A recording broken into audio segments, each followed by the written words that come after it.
Hello, geometry classes. Section 5.4. We are getting into a couple different kinds of points of concurrency, similar to what we did in the last unit where we learned about how perpendicular bisectors in triangles are congruent and they meet at something called a circumcenter.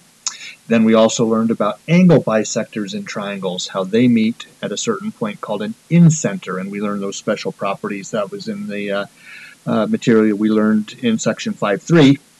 So kind of piggybacking on that, we got a couple different kinds of points of concurrency that we're going to talk about in this section, and a couple other interesting things about them. So we will be talking about medians of triangles, which meet at a point of concurrency called a centroid, and that we will be talking about altitudes of triangles, which meet at a point of concurrency called the orthocenter. So let's get it going. Medians and centroids. First, what's a median? A median of a triangle is a segment, so the one in red here, whose endpoints are a vertex and the midpoint of the opposite side. So this red line ends at one end at the vertex of the triangle and at the other end at the midpoint of the other side. Okay, so of course there are three of them.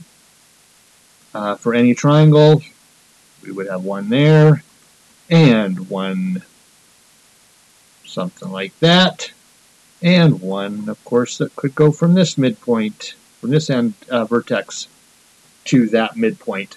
All right, so when we draw them all together, what we've done, because we have midpoints, all right, each of these segments is congruent to the segment adjacent to it. And as you noticed when we did that, the three medians are indeed concurrent. In this case, I've labeled it point G, but they all meet at the same point within the triangle, all right? This is called the centroid of a triangle, all right? So the point of concurrency for the medians is called a centroid. Sometimes it's also called a center of gravity, because if we were holding on to a triangular shape and we wanted to balance it on one finger, that is the point where we would balance it. All right? So, the cool thing about medians and about the centroid is that they meet the point of concurrency, the centroid, meets at a point that divides each of the medians into a 2/3 and a 1/3 segment. All right, so from the vertex to the centroid is 2/3 of the total line AE, total segment AE, and then from the centroid to the base, that's 1/3 of the line. So again, AG is 2/3 of the total length of AE. All right, BG, being BG from the vertex to G, is 2/3 of BF. CG is 2/3 of the length of CD. Okay, and by extension, of course, again, GE would be 1/3 of AE. DE would be 1/3 of DC, and FG would be 1/3 of the total distance from F to B. All right? Again, 2/3 here. All right, so that's the thing about centroids. All right, so the centroid is always inside the triangle, and remembering those rules that we just talked about, I get a couple of questions to ask you here. Pause if you want to try and answer the questions on your own. I will reveal them here shortly.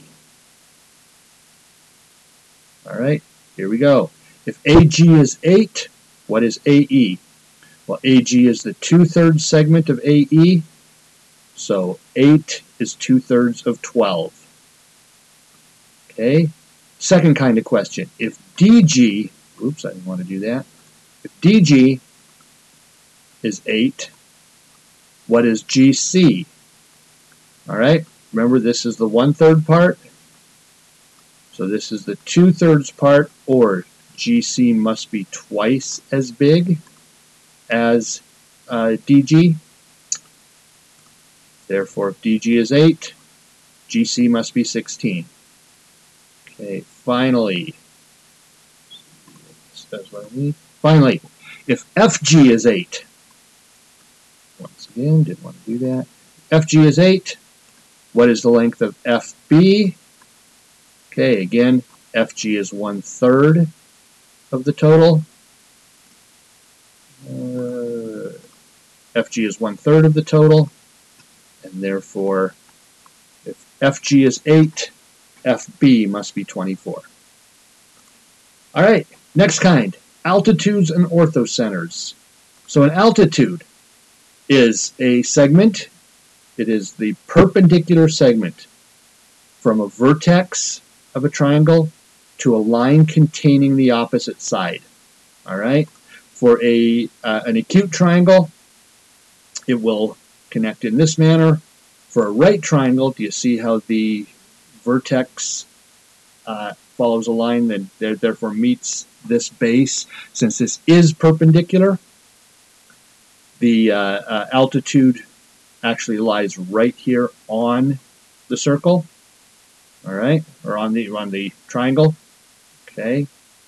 For an acute triangle, we may have an altitude that connects to an extension of the line opposite it. So that's why it reads the way it does. An altitude of a triangle is a perpendicular segment from a vertex to a line containing the opposite side. Well, I can't draw a perpendicular segment exactly to the opposite side, so I imagine that line being extended outward, and therefore my altitude runs from the vertex to perpendicular to a line containing the opposite side. Make sense? All right, as you were about to guess, I think, altitudes are also concurrent. All right, so within any one triangle, if we draw all 3 altitudes, they will all meet at a point of concurrency. All right, that point of concurrency is called an orthocenter, and for an acute triangle, it will lie inside the triangle. For a right triangle, the orthocenter will be on the triangle, and for an obtuse triangle, the orthocenter will be outside the triangle. All right? Good. So for triangle ABC now, can we identify altitudes, medians, or neither? Is FB a median and altitude or neither? And then same question with CD and FE. Pause, answer coming shortly. All right, FB runs from a vertex to the midpoint of a side. It's a median. CD runs from a vertex perpendicular to the opposite side. Okay, and that means I've got a mistake here. You know what? Let's see if I can do that. Nope. These don't have to be here. These will not be here. So we didn't necessarily bisect that side. All right, so, sorry, humor my mistake. CD is an altitude. It connects a vertex in a perpendicular manner with the opposite side. It doesn't have to cut it in half, though. It is perpendicular, but it is not a perpendicular bisector necessarily. Finally, FE is neither an altitude nor a median, but because it cuts it into, it separates 2 midpoints, it is a midsegment, right? All right, so I hope you see the difference there. All right, find the orthocenter of triangle ABC, where A is at 1,3, B is at 2,7, and C is at 6,3. Since the orthocenter falls at the concurrent point of concurrency of the altitudes, we need to make 3 altitudes. And an altitude, again, is perpendicular to the base opposite the vertex where it starts. So let's make this one simple. I'm going to start one line, one of my altitudes at A, and I need to draw a line perpendicular to BC.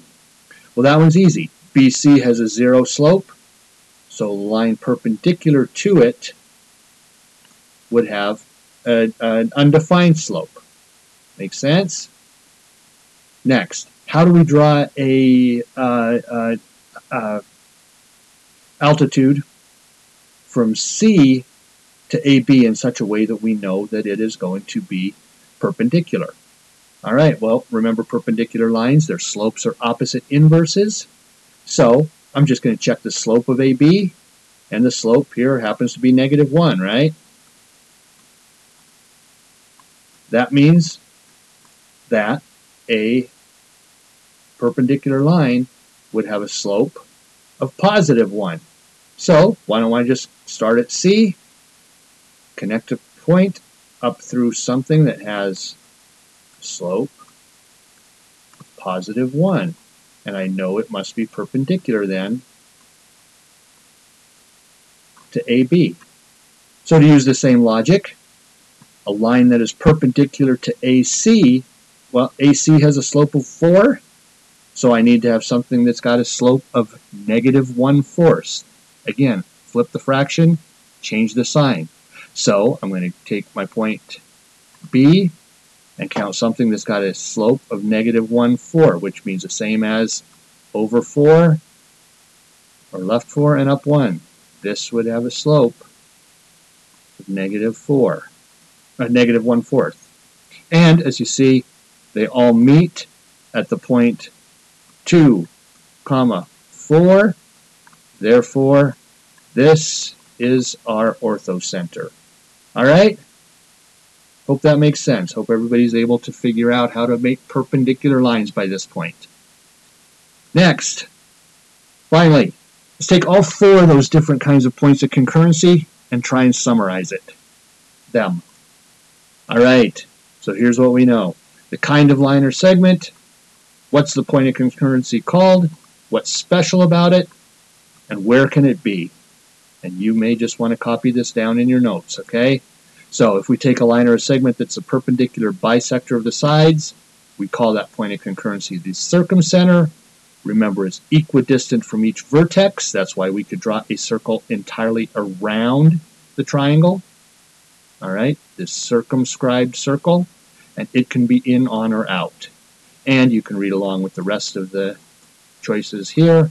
Angle bisectors and incenters, medians and centroids, altitudes and orthocenters. What's special? Where can they be? Know this stuff. It will be on your tests.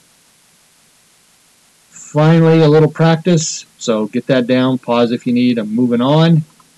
Little practice to come here. Identify each of the 4 triangles by their point of concurrency. Pause. Think about what kind of point of concurrency is represented here, and here, and here, and here, and I will reveal answers here shortly. All right, first one, this one here, looks like that is made out of medians. All right, vertex to midpoint, therefore it's a centroid. This one here, it's made out of altitudes, right? Connecting points on the circle, or points on the triangle, perpendicular to the other side.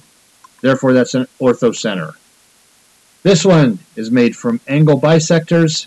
It must be an incenter. This one made from perpendicular bisectors of each side. That's a circumcenter. All right. Hope that all makes sense. Look forward to seeing you guys tomorrow.